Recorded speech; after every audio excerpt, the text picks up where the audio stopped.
నమస్తే అండి. నమస్తే అండి. ఏంటండి బీఆర్ఎస్ పయనం ఎటువైపు యాక్చువల్గా ఏం కాబోతుంది అంటే నిజంగా చాలా ఆందోళనకరంగానే ఉంది. బీఎస్ పార్టీ కార్యకర్తలకు కానీ నాయకులకు కానీ మీరు ఏ విధంగా చూస్తారు ఇది?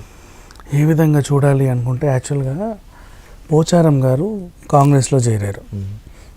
రేవంత్ రెడ్డి గారు పొంగులేటి గారు వెళ్ళి వాళ్ళ ఇంటికి వెళ్ళి ఆయనకు బొకే ఇచ్చి శాల్వ కప్పి ఆయనకి భాస్కర్ రెడ్డి వాళ్ళ అబ్బాయికి శాల్వ కప్పి సాధారణంగా ఆహ్వానించారు.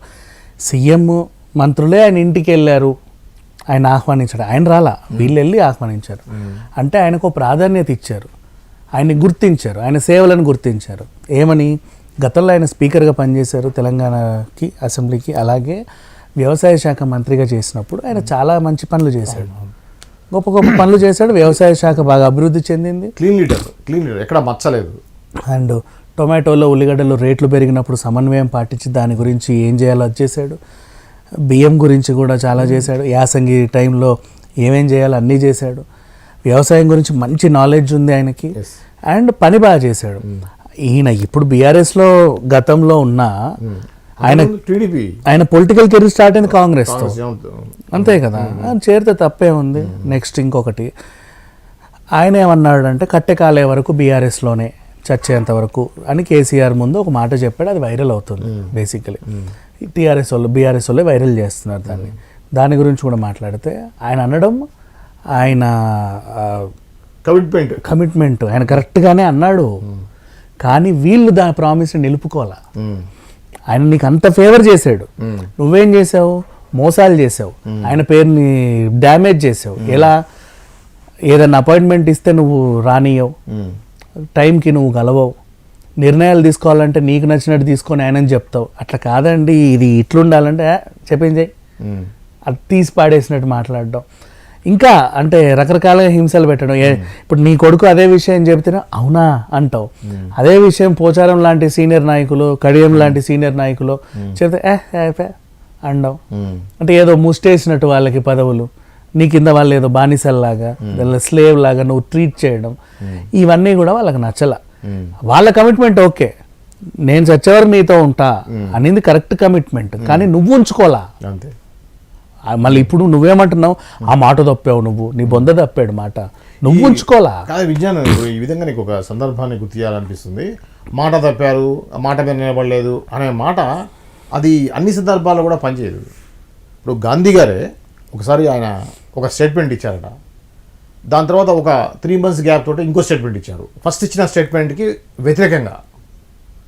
అప్పుడు ఒక రిపోర్ట్ అడిగాడట, గాంధీ గారు మీరు ఇంత పెద్ద నాయకులు, దేశాన్ని ముందుకు నడిపించేటువంటి నాయకులు, మీరేంటండి ఆల్రెడీ 3 months బ్యాక్ మీరు మాట్లాడింది పత్రికలో వచ్చింది, మీరు ఇచ్చిన స్టేట్మెంట్, ఈరోజు ఇచ్చిన స్టేట్మెంట్ దానికి పెద్ద వ్యతిరేకంగా ఉంది, మీరు ఇట్లయితే ఎట్లా అండి అని అడిగాడట.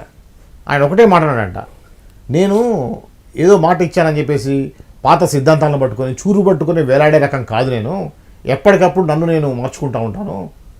సో ఆ మార్పు అనేది మంచికైనప్పుడు మార్చుకోవడంలో తప్పులేదు అన్నారట.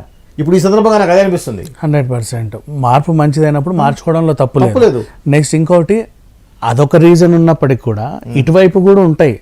అంతెందుకు, అప్పటిదాకా కూతుర్ని పట్టుకొని నీ కూతురికి సీట్ ఇస్తున్నాను అంటే కూతుర్ని పట్టుకొని స్వీట్ బాక్స్ పట్టుకొని వెళ్ళి లంచ్కి వెళ్ళిన మనిషే గంటలో పార్టీ మారాడు. అంటే ఆ గంట అని అనుకుంటున్నాం అంటే కొంచెం సరే వన్ డే అనుకుందాం.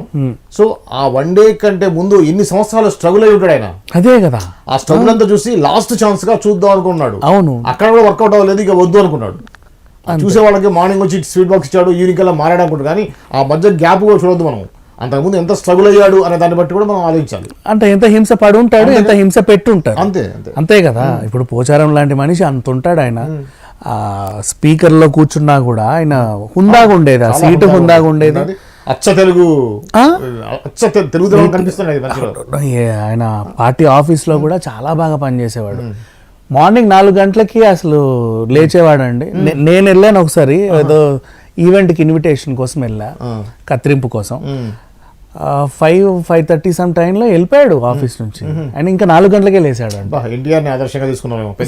అది చాలా మందికి తెలియదు, నేను కలర్ చూసి చెప్తున్నా, నాకు ఆయన ఏంటో కూడా తెలియదు. అంతకుముందు నేను ఎప్పుడు చూడలే పోచారం కానీ దగ్గర ఉండి. బట్ ఒక రోజు మేము ఎందుకో ఈవెంట్, అది అగ్రికల్చర్కి సంబంధించిన ఈవెంటే. ఓకే.